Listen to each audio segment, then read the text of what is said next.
Hey everyone, and welcome. Today, we are diving into one of the most powerful cultural forces on the entire planet, Hollywood. We're going to break down how a small suburb in Los Angeles grew into this global dream machine that influences not just what we watch, but how we think and even the words we use every day. And you know what? That is absolutely not an exaggeration. Whether you're a huge movie buff or not, the stories, the styles, the stars that come out of Hollywood, they've become this kind of shared language all across the globe. It's a universal point of reference for millions and millions of us. To really get a sense of the sheer scale of it all, just look at this picture. This isn't even Hollywood. It's the Cannes Film Festival over in France. It's the perfect symbol of Hollywood's global reach. It's where all the glamour, the business, and the art collide on this huge international stage, creating a conversation that is literally seen and heard around the world. So the big question is, how did this whole phenomenon even start? Let's rewind the clock and go right back to the beginning to see how Hollywood actually became, well, Hollywood. You know, it all kicked off with a pretty practical decision. Back around 1910, filmmakers decided to get out of expensive New York City and head for sunny California for cheaper land and way better weather. Then, in 1925, movies literally found their voice with the first talkies, and that turned them into a massive craze. Before long, a handful of huge studios, MGM, Warner Bros., they controlled everything. And if you fast forward to today, those same studios are now part of these gigantic global corporations, making movies that speak to the entire world. Okay, so now let's see how this industry didn't just stay on screen, but literally built itself into the city's physical landmarks. The whole idea of Hollywood is right there, paved into the streets. Get this, more than 2,600. That's how many stars are embedded in the sidewalk along the famous Hollywood Walk of Fame. It's this permanent tribute to the biggest names in entertainment, and it's also a massive tourist attraction, pulling in something like 10 million visitors every single year. So who actually gets one of these super coveted spots? Well, as you can see, almost half, 47%, go to people in motion pictures. After that comes television, then music, and radio, with just a tiny little slice for live theater. It really gives you a clear picture of what Hollywood values the most.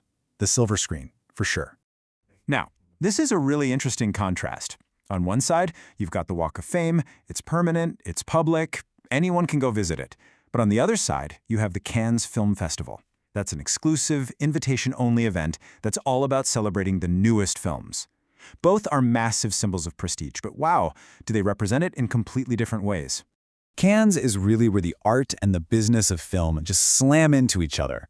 For 2 weeks, the entire industry gets together to premiere new international films, they make deals, and they award the very prestigious Palme d'Or. It's not just about watching movies. It's about shaping the entire future of global cinema. All right, we've looked at the industry and its symbols, but what about the movies themselves? To really understand them, we need to learn their language. And the most basic fundamental word in that language is genre. Just think of it like a category. Is it supposed to be funny, or scary, or just action-packed? The genre gives us a kind of roadmap. It sets our expectations before the movie even starts and tells us what kind of story we're about to dive into. And here are just a few of those roadmaps. An action movie that promises you explosions and car chases. A thriller that guarantees suspense. A western sets you up for cowboys and those wide-open plains. See, each genre has its own set of rules, its own storytelling vocabulary, and its own set of expectations from us, the fans. So, who actually brings these amazing stories to life? Well, it's a huge team effort. You've got the scriptwriter who creates the blueprint with all that crucial dialogue. The director is the main visionary on set. Then the editor pieces the whole puzzle together, and the producer, well, the producer is the one who makes it all possible by funding and managing the entire project. So we know how movies get made, and we know they have this unique language of genres and roles. But here's where it gets really interesting for us. What if this enormous global storytelling machine could be more than just 2 hours of fun? What if understanding the language of film could actually help you master a new language? And this brings us to the most practical, useful part of our whole explainer. We're going to see how this global entertainment machine can become your own personal tool for learning. Look at this! Movies offer the complete package for language learners. It's just so effective because it's totally immersive.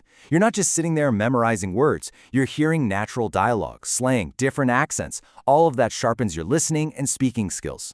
You're following these complex plots, which trains your brain to think logically in English. And maybe most importantly, it's fun, which can completely revive your motivation when those textbooks start to get a little boring. Okay, so let's tie all of this together. We've journeyed from the history of Hollywood all the way to the language of film, and we've landed on a surprisingly powerful and genuinely enjoyable learning technique. So, here it is, the key takeaway. Sitting down to watch a film is not just passive entertainment. If you're trying to master a language, especially when you're at that intermediate level where you really need to hear it in context, it is an incredibly effective, immersive, and fun way to study. It connects everything you've learned to how people actually speak in the real world. And that's our final thought. The next time you open up a streaming service, don't just see it as a way to relax. See it as your own front row seat in the world's biggest and most entertaining classroom. So, why not give it a try?